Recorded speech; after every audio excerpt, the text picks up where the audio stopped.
Hey, and welcome to another episode of the Adventures in Advising podcast. This is Matt Markin, and we have a special administrators panel for you today. Now, due to time conflicts with scheduling, this panel will be split in two separate recordings on this episode. So, what stories and other narratives can advising administrators share for others to gain understanding of the challenges in higher ed, but also help envision a positive future? What tips can be provided regarding continued professional development while also supporting advisor well-being and self-care? And what is the conversation on implementing new technologies? How do we push forward in an ever-changing higher ed system? So first up are Barbara Smith and Jill Geisler Wheeler.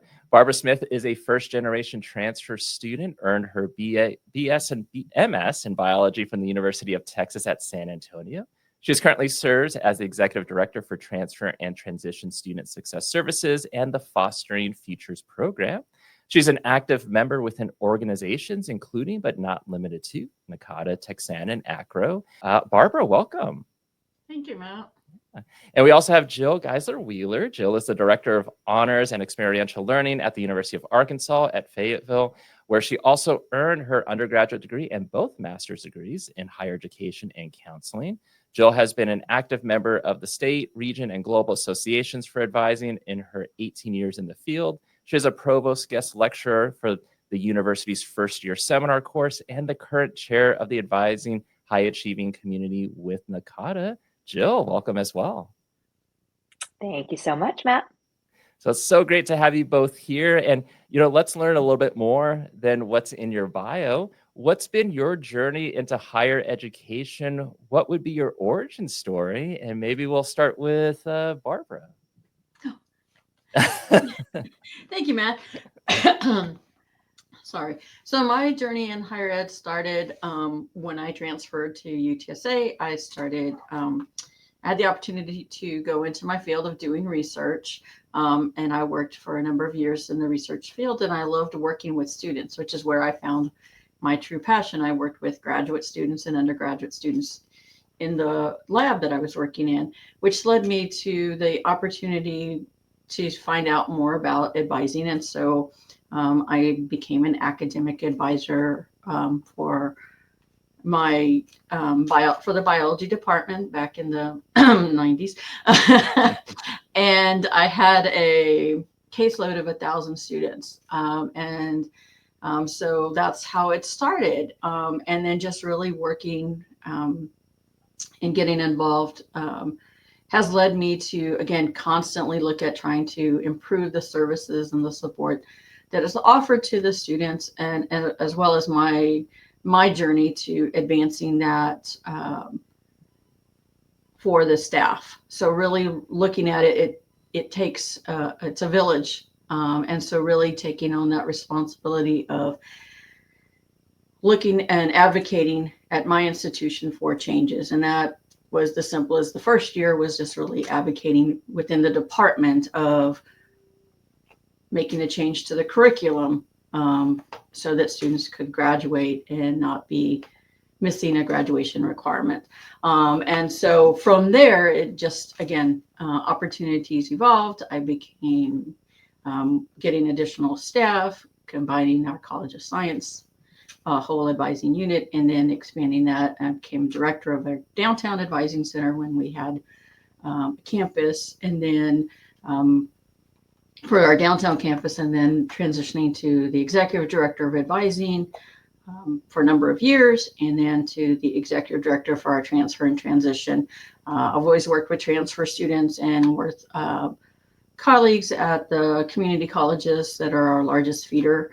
And so really having that opportunity to focus on that more of my work here at UTSA now, specifically with transfer students and articulation agreements and so forth.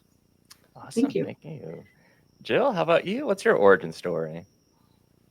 Well, I guess I could say it started in 2003 when I graduated, or I thought I graduated, because 2 months after graduation, I got a letter in the mail that I was missing 3 credit hours. And I had been to 2 different advisors, had them both sign off, and unfortunately, that did not work out.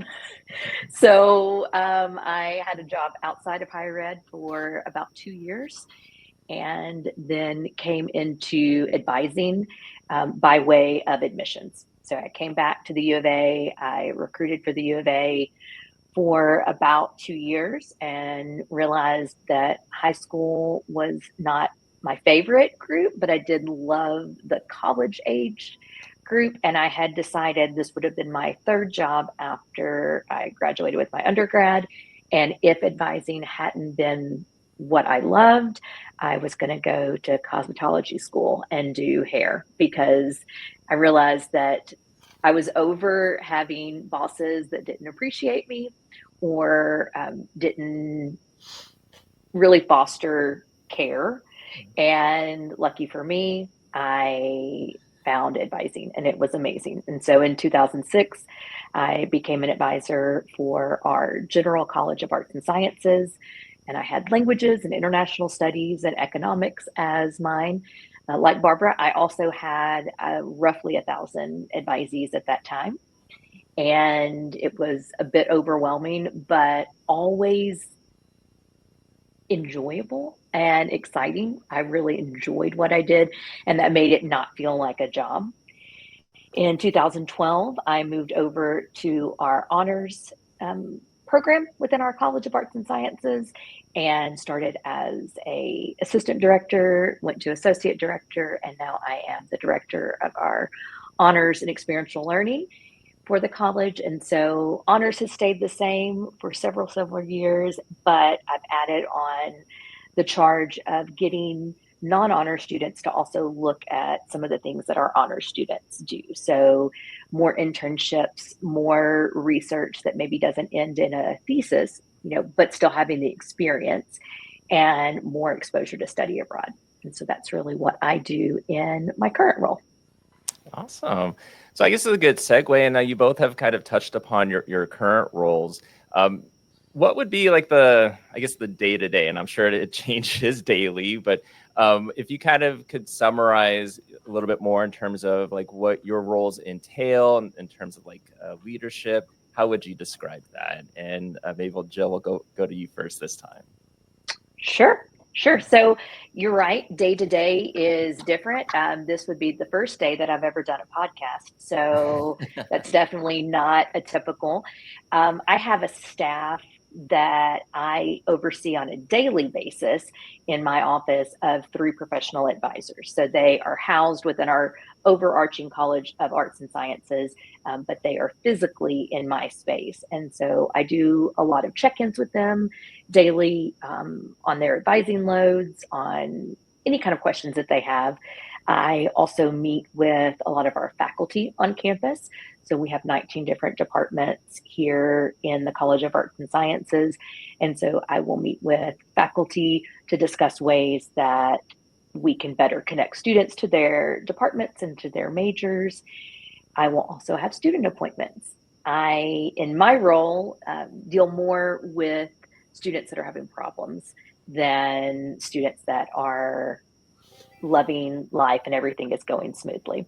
So I have a box of Kleenexes, and I have gotten the distinct honor of knowing that students know when they come to me that there's a good chance I will, as my daughter says, look into their soul.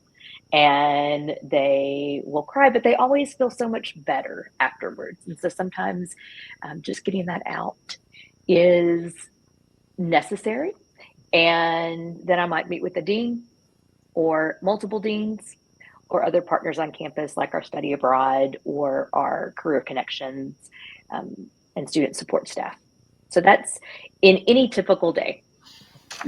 Thanks, Barbara. How about you? Well, thank you. I always say, like Jill, this is my first podcast. So excited to do this. Well, hopefully you both don't regret this after. Right? No regret. No regrets. Day to day is varies. Obviously, lots of meetings, but also I support 2 teams. So I have the transfer and transition team, and also the Fostering Futures team. So again, supporting both of those teams. The transfer team, we spend a lot. They see prospective students, current students that we have in special programs. We have an called an on-track program for students who applied to UTSA but didn't meet our guaranteed or admission criteria, or after going through holistic review. So those students are offered the opportunity to participate in the on-track program, which they start at the community college, dually enroll, and then they can transfer if they meet those program requirements. So I have a team that the team supports them, but also prospective students. And so I spend a lot of time, providing information to them if there's questions. We do trainings. But a lot of time is spent, again, my time is in meetings. But I do make sure I check in with my team on a daily basis. In some cases, that may simply be a quick Teams good morning GIF to where, or it may be physically stopping in, having regular meetings with them, being that resource for them if they need that. I also am heavily involved with a lot of things at the university. So I work on answering inquiries that come in from the academic departments where maybe they're trying to build more of a collaborative. And so really trying to help them navigate some of the policies and understanding the policies and the can and cannots with regards to those policies and the transferability pieces. Working with, I'm also a co-PI on a grant. And so really trying to work on that. Those components of the grants, getting that going. And then obviously working with our community college partners with those articulation agreements and transfer guides. And again, the transfer team helps with that. The Fostering Futures program, working heavily with the community. We've got students, prospective students who are still in high school who might be interested in UTSA. So if there's community events, ensuring that we've got coverage at those events, also helping those staff who are working with the coaches who are working with the students who are currently here at UTSA, who have a history of foster care and meeting their needs. That could be approving requests for pantry purchases, emergency funds to help to support them with maybe their electric bill, things like that. And so really it varies from day to day of what comes up. And of course, I still like to interact with students. So I do have some students that I meet with. They're more of the referrals from administration. And so working with a few of those students. So it really helps to give that pulse. And of course, ensuring reflecting wellness and well-being for my team as well by obviously showing that I get up and leave for lunch. For the most part, that is, I go sit in the food court area and I listen to students. That's the best pulse that I can say I have of knowing what's on the students' concerns and minds. So I try to make sure I do that at least once or twice a week, just so I'm hearing what their focus is, their concerns, and so forth. And then I can help provide that up to my colleagues in student success and the division, so we can work more collaboratively with student success and strategic enrollment areas to help, again, ensure that we're meeting students' needs. Well, definitely respect to the both of you. I mean, busy schedules. Every day is different, a lot on your plate. And I'm sure I'm going to ask you both about how you do your own wellness, but let's chat about like the staff, wellness and retention of academic advisors, advising professionals. It's, been a topic that has been around for quite a while, but especially like during and even after the pandemic, that it seems to have increased in people talking about it and how do you deal with it. Now I know like wellness and retention they're connected, but also kind of separate issues. But for this podcast, maybe we'll just kind of combine in terms of maybe how you answer this. from your respective levels of leadership and administration, what do you believe are maybe some of the key areas that maybe you all do already, or maybe should subscribe to, that would support like the wellness, the resiliency, the retention of staff, especially with academic advisors? And I'll leave it up to who wants to start first on that one. Doesn't matter. I can go ahead. I would say Go for it. Huh? I said, go for it. I think it is recognizing that and giving those opportunities. And sometimes it may be you having to pause and give them, having that open door policy is the first piece. Listening to them, whatever is happening, giving them that freedom to know, like, your door is open if they need to come talk to you about something, making that, reiterating the resources that you have at the university. If, for example, we have what's called Deer Creek, which is an employee counseling program. So again, helping with that, if that is something they need, reminding them of that. It can also be saying, hey, you just talked to me about this situation, and obviously it's got you very upset. It's 4:00. If you want to go ahead and you don't have an appointment for the last hour, if you wanted to go ahead and take a leave and leave early, you can do that. Or providing opportunities. We schedule more retreat type things, at least once or twice a semester, where we get out collectively. We do things to celebrate one another. So when we have a success, and big ones I love to always celebrate is the simple ones like birthdays. So we make sure we go out collectively as a team to celebrate the birthday lunch. So it's some of those little things that you do, that again, I think helps with their well-being, but also for that retention perspective of always providing that opportunity that you're listening to them, that you're encouraging them, and you're empowering them. I think that's the important thing is with the retention piece, is making them feel empowered and showing like you're there for them, you empower them, you trust them to do things. When they come to you with the situation, kind of don't just give the answer, but ask, how would you address this? And again, that helps to give that empower, that support that they need, which I think again helps with the retention, because then they want to learn more and do more. I think, like I said, as far as the well-being stuff, it's really, to me, it's listening to them. It's giving opportunities. We're required to have 15-minute breaks, right? For 4 hours of work. Utilize that time. Okay. So if you have a common area where you can have coloring books, other materials, other things like that can, some people like to do to relax. So providing those, ensuring that you do have that as an escape route for them. Again, encouraging the participation in the university well-being services that is provided. I know, like at UTSA, we have, they've now started a walking group. You also are allowed 3 hours of active time to take for well-being. So encouraging them to utilize that for whatever it could be. And, for some, it may be a physical activity. For others, it may just be having that silence, being able to turn off their light for 30 minutes and sit in their room and take in their office and take a quick nap. Or do meditation. Also utilizing, if there's concern about,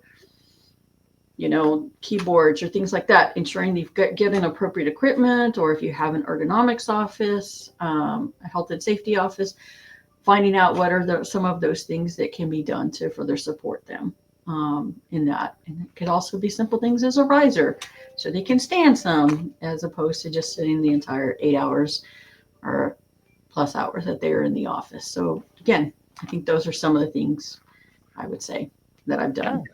And some of those simple things, some simple changes can be a huge positive difference. So yeah, that's awesome. Jill. Yeah.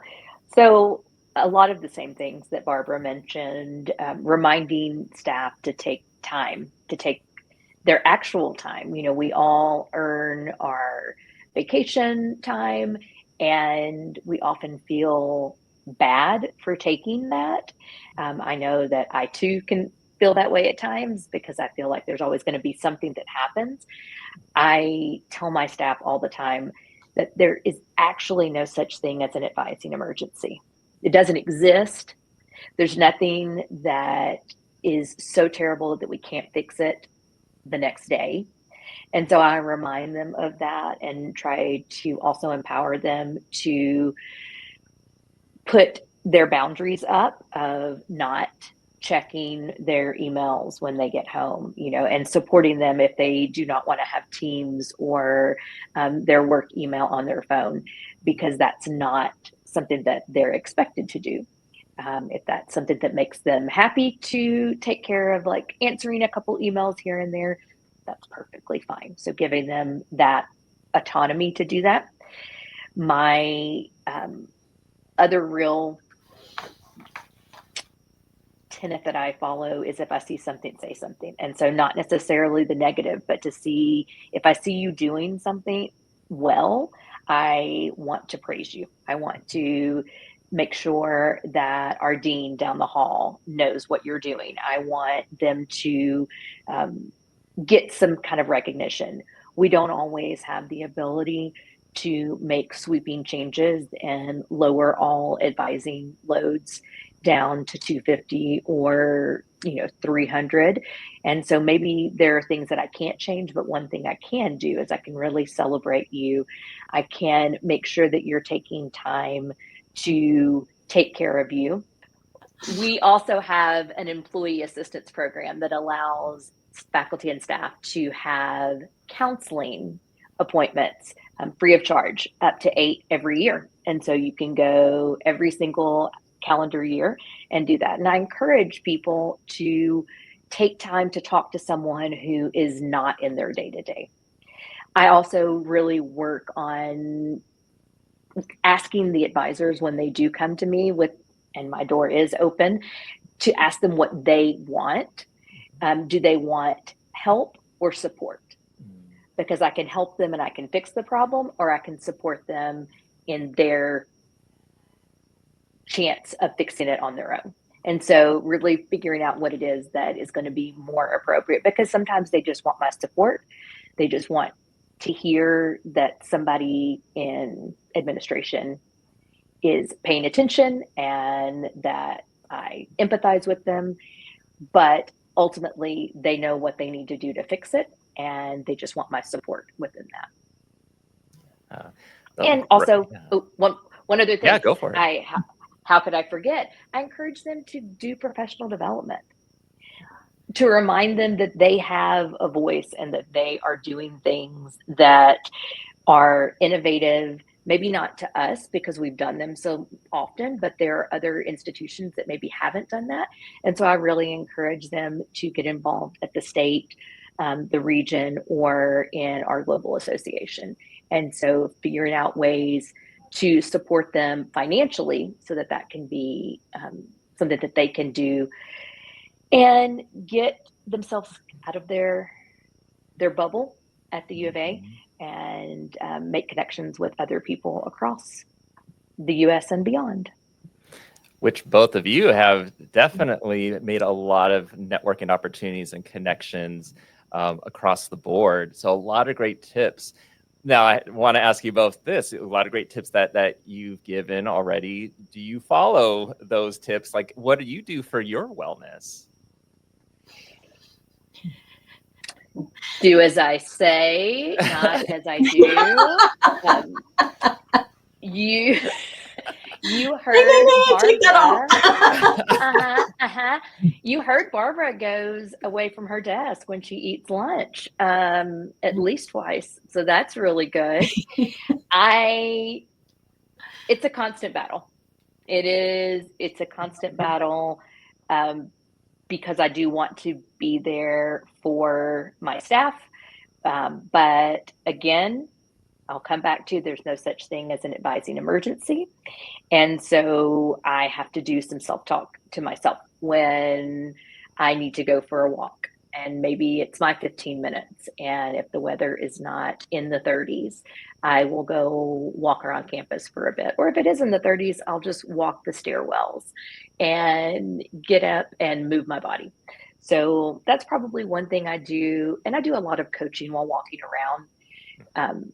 That helps me to get out of my space, but then also I get a lot from praising and supporting my staff. Like, it makes me feel good too. So it's kind of a win-win, because I feel better knowing that they feel appreciated, and then they feel appreciated, so they feel better. So that's probably the biggest way. And I do really try not to, that's my mom calling. Sorry about that. And it's on Do Not Disturb. I do really try to not spend a lot of time on the weekends on my email or doing things like that if I can. So I do try to be very intentional about my time. Yeah. And yeah, for me, again, like I said, I try to, there's many times where, things overlap. And so I try to make sure, as you said, at least twice a week, I'm out in there having lunch. But beyond that, again, I try to do that balance. I try to ensure I also have fun along the way. So I try to do something that's going to brighten someone's day that day. As Jill said, it helps to brighten my day. So it can be, I walked in the morning and I came in early and I see someone's already here. So I might say, stop in and talk with them for a moment. I might send a good morning GIF if I'm not going to be able to see the team right away, just so that they know I'm thinking, because I'm like, I want them to, it gives me good energy. Or I might send a text message before I leave my driveway to a friend, so that when I get to work in the parking lot, and then I can see that they usually have sent me a text message back.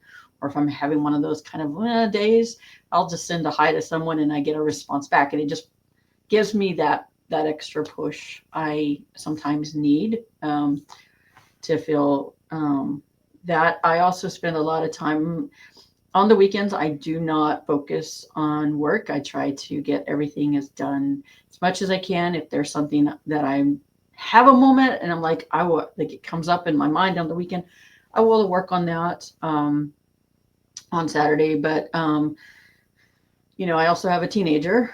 Well, no longer a teenager. He's 19, and so does international skeet shooting. So going to practice with them, being outside.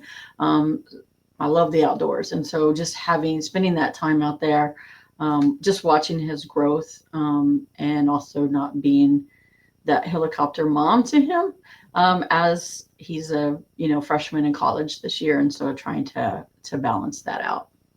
Okay, awesome. And I guess, Barbara, let me ask you this. Kind of going along with that, being an administrator in your leadership position, what do you feel like, or what do you face as an administrator as far as like any challenges, or what have you also learned about yourself as an administrator and leader? I think the challenges that I face sometimes is of course, everyone faces is budget. There's only so much the budget. And so having limits on those budget and making those priority decisions of where to spend the money, so to speak. So definitely, I think the funding is the biggest challenge. I think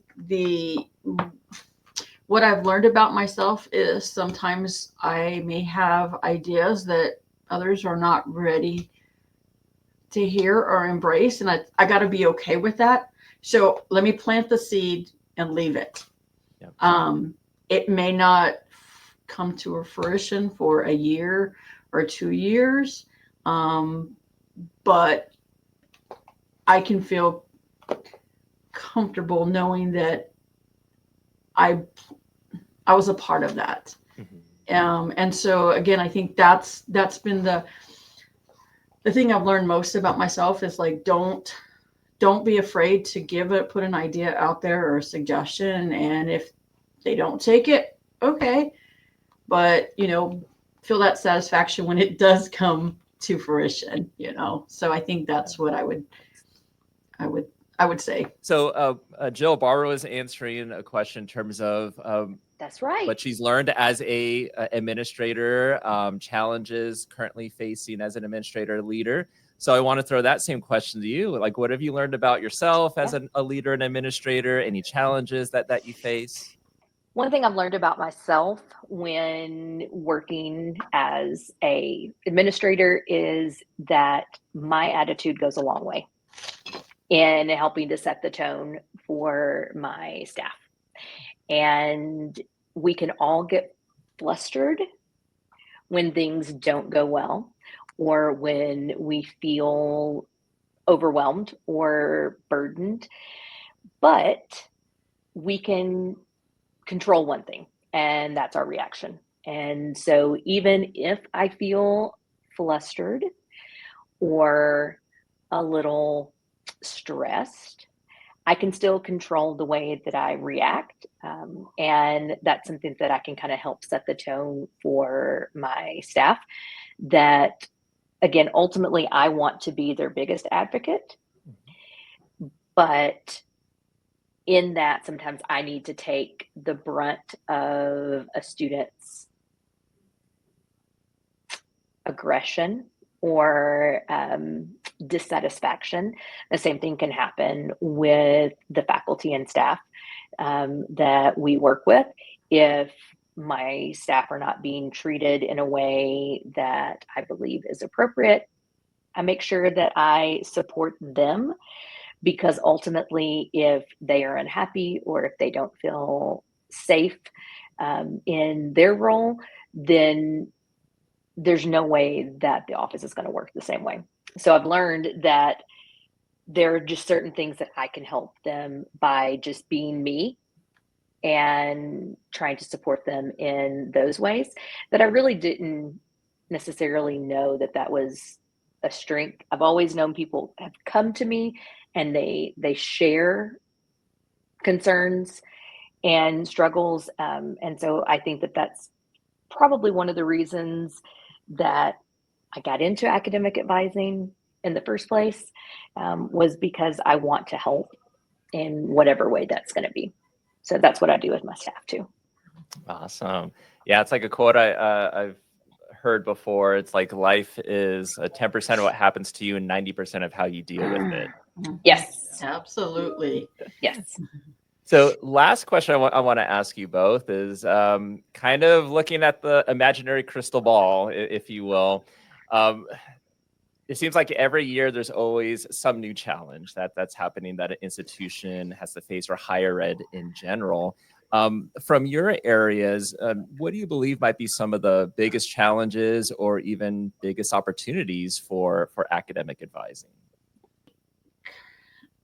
It's the plus and the minus. Makes it better, but it also makes it worse, and that is technology.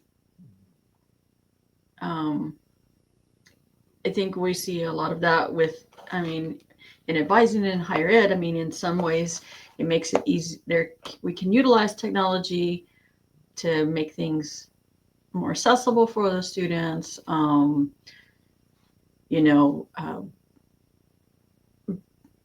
But then there's also, in our jobs, maybe we want to send a communication, but we really need to tweak it. And so utilizing AI to do that. But then on the other side of it,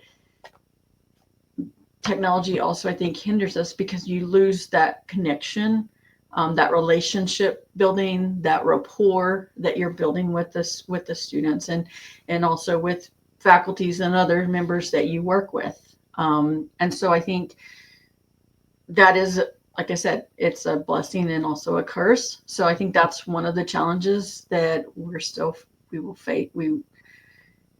face in higher ed. I think also with our students. And I think the other one for me is the well-being of our students. and helping them cope on it. And I think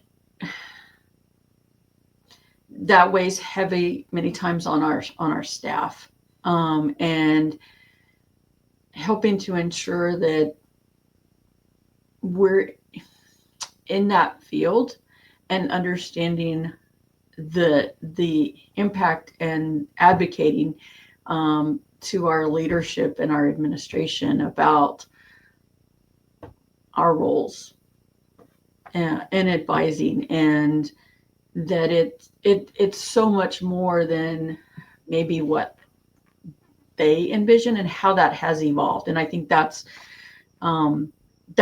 again a challenge that I think as a leader we face. And I think overall in higher ed, I think that's something that we've got to make sure we're equipping our advisors with that, but also our faculty, especially those who are new to the coming out, and they're new to the institution, their tenure track, and really they're focusing on trying to do their research, but then they've got this student who's in crisis who has reached out to them, and really knowing like, okay, here's a resource, or making that referral to the advisor who can then help get them connected to that appropriate resource. So for me, those are the biggest challenges that I see for higher ed and for advising.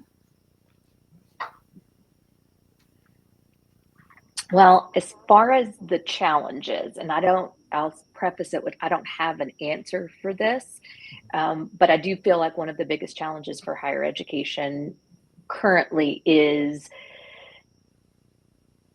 making higher education something that people see value in. There are definitely jobs in which your specific degree is required. I happen to work in a college where that is not the case. So the College of Arts and Sciences, we have everything from our fine art majors to physics, so everything in between. And making sure that there's still value in higher education with the increase in everything, all costs. What is it that we are offering, and how are we becoming something that the recent grads really want to do and see that as more than just a checkbox? So I think that that's something that is going to be something we're really going to have to struggle with in the future. Of there are many, many careers that you don't need a college degree in order to be very successful. And, what is it that we offer that makes us different, that's not what we were doing 50 years ago? And so maybe our inability to pivot and change as quickly as the world around us can sometimes be something that is beneficial. We've had a really long run, a really good stay, but it also means that we're missing out on a lot. We're not using AI to its fullest advantage at some points because we're afraid to embrace it. There definitely is the possibility of losing some of that connection by utilizing that. And so I think a lot of times, at least at my institution, we just prefer to ignore it and act like it doesn't exist. And then what's going to happen with our students once they do leave the walls of our institution and other individuals know how to use it properly? So, what are we doing to create success for our future graduates as well? All right. Only time will tell. Time will tell. But Barbara and Jill, we've reached our time on this particular podcast recording. I really appreciate you both being on the podcast today and sharing your insights. And I know listeners are going to enjoy as they finish this interview and have a lot to jot down, a lot of notes. So thank you both so much for being on the podcast today. Thank you. Thank you, Matt. All right.